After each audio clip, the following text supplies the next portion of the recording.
3,200 students and 200 staff and faculty. We do have 7 people that still remain in the hospital. Thank the Lord that we have not added to our list of casualties. I wanted to clear up some rumors, innuendos, misinformation that might be out there. The killer never was in possession of a gas mask or any type of smoke grenades. We did recover a balaclava, which for those of you who might not know is just a face mask with eye slits. Again, there was no gas mask or no gas grenades at any time. We heard that there were questions that the media had about where our school resource deputy was. Our school resource deputy, Deputy Peterson, was on campus. He is armed, and I believe the campus at Stoneman Douglas is approximately 45 acres. He never encountered the gunman. He never encountered the killer. Every day we're learning something more and more.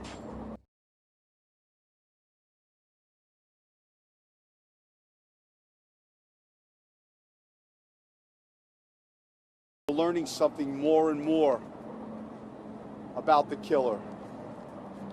Through search warrants, we've uncovered electronic devices and cell phones that tell us a little bit more about him. I will not be speaking specifically about either of these devices as the investigation continues. I will not be speaking specifically about either of these devices as the investigation continues. We have uncovered at the Broward Sheriff's Office that we've had approximately 20 calls for service over the last few years regarding the killer. We will continue to follow up as we do with any investigation. We want to try and find out why this killer did what he did, what we could learn from it, and how we could keep our kids safe moving forward. So every one of these calls for service will be looked at and scrutinized. If we find out, like in any investigation, that one of our deputies or call takers could have done something better or was remiss, I'll handle it accordingly. At this time, I'd like to bring up Rob Lasky, Special Agent in charge of the Federal Bureau of Investigation. Good afternoon. Have you seen, earlier today, the FBI released a statement regarding information provided to our public access line on January 5th of this year. The caller provided information about Nikolas Cruz and the potential of him becoming a school shooter. Under normal protocol, this information should have been provided to the Miami Field Office. Their appropriate investigative steps would have been taken. The FBI has determined that protocol was not followed. The information was not provided to the Miami Field Office, and no further investigation was conducted at that time. The FBI is still investigating the facts of this situation. We will conduct an in-depth review of our internal procedures for responding to information that is provided by the public. The FBI remains dedicated to keeping the American people safe.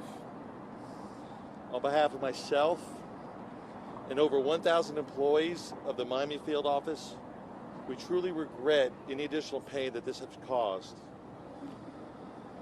The men and women who work in the Miami Field Office are part of this community. We walk the same streets.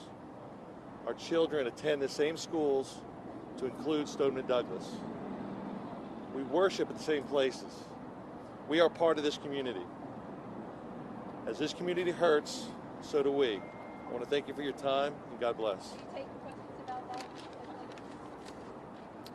Before we take questions, I did want to acknowledge I am so blessed to be able to stand here right now and tell you that the son of one of our deputies was released from the hospital.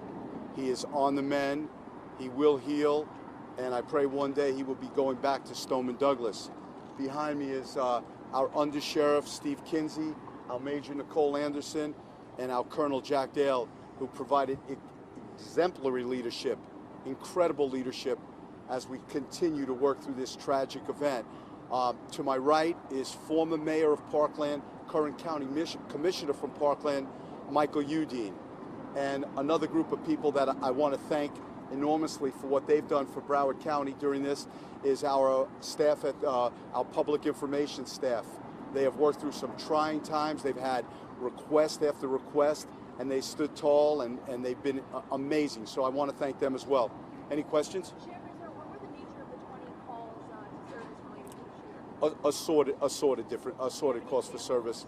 I don't. Some of the calls for service we did not go out on. Some of the assorted calls for service.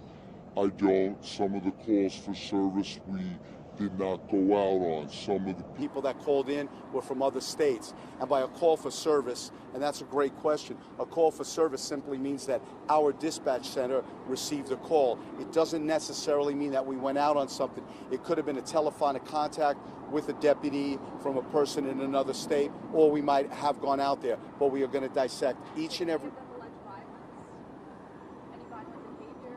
Or I don't know if I'm sure it talked about the psyche of the killer. It was had to be related to the killer, but it was actually a breaking of the law or a crime that I can't tell you.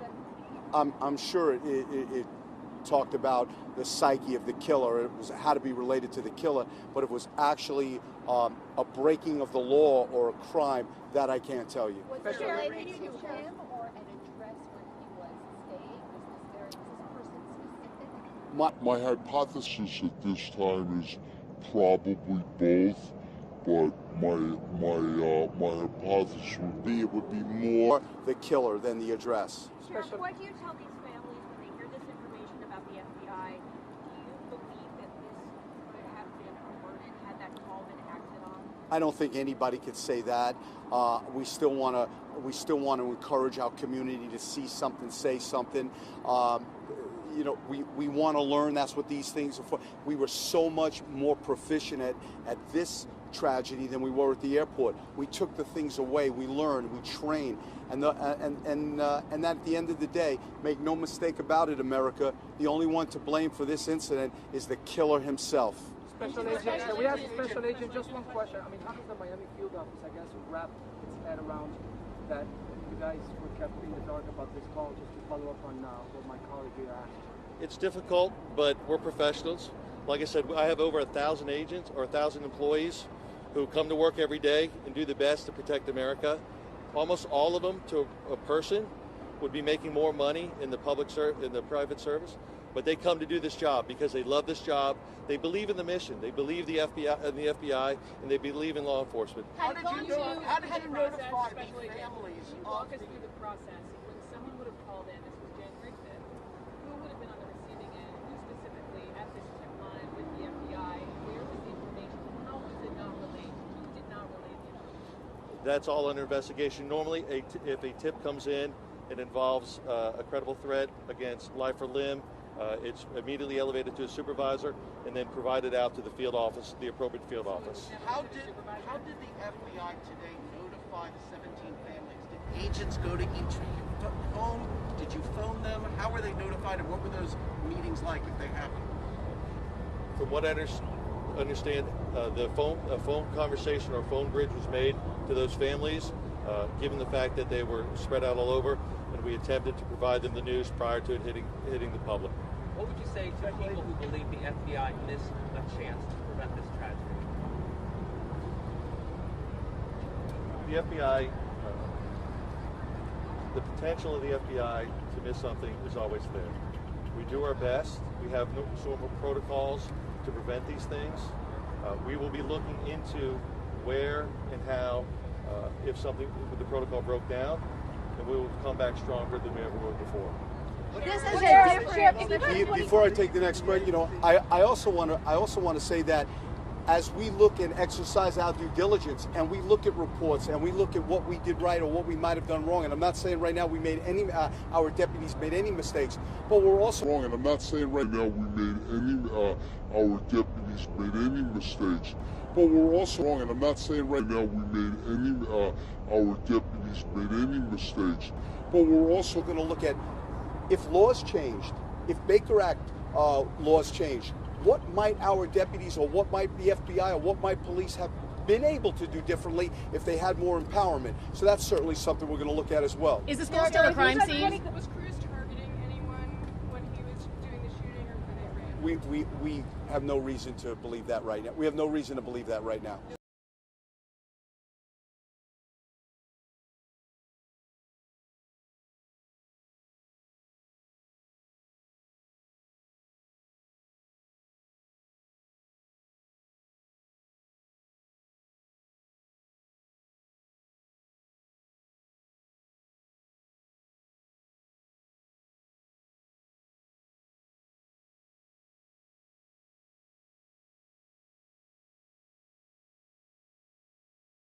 Sheriff, if you about January 5th, if the sheriffs or any police agencies in South Florida get a similar tip on or about January 5th? That's probably one of the 20 issues that we're looking at, calls for service. These are things that we'll look at, and as they come to fruition and they're investigated, we will be out here in a most transparent manner, letting you know what happened. Or were they into other Broward agencies, these calls for service? That's a great question.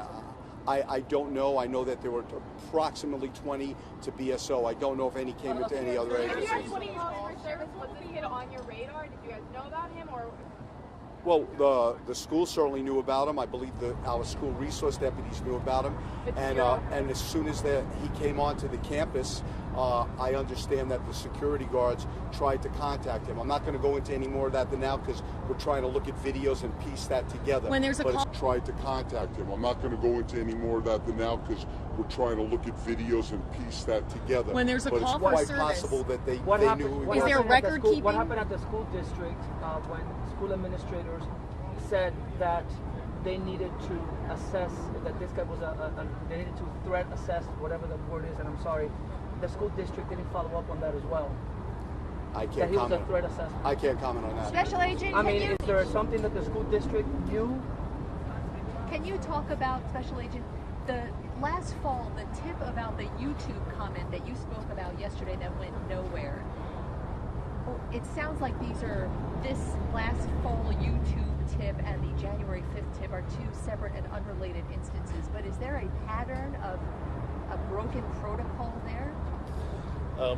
The difference is in the Mississippi complaint, okay, it actually made it to the field office, where in the January 5th call, the information never made it to the Miami field office, where the Mississippi complaint made it to the Jackson, Mississippi FBI field office.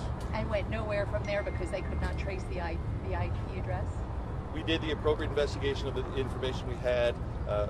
At the time, there was not enough PII to positively identify the subject, so it got closed at that point. Sir, at the time, there was not enough PII to positively identify the subject, so it got closed at that point. Sir, where did the calls I come in? want to thank What you all city for did the being out calls here. come in? We'll continue to keep you updated, and there will become a time as reports become available to us, and we'll let you know how our deputies or how any other law enforcement personnel performed in those reports. Right now, I spoke to one member of one of the deceased family today, and I asked you yesterday to use good judgment and to treat these families with respect and stay away from them and allow them to grieve, and you have.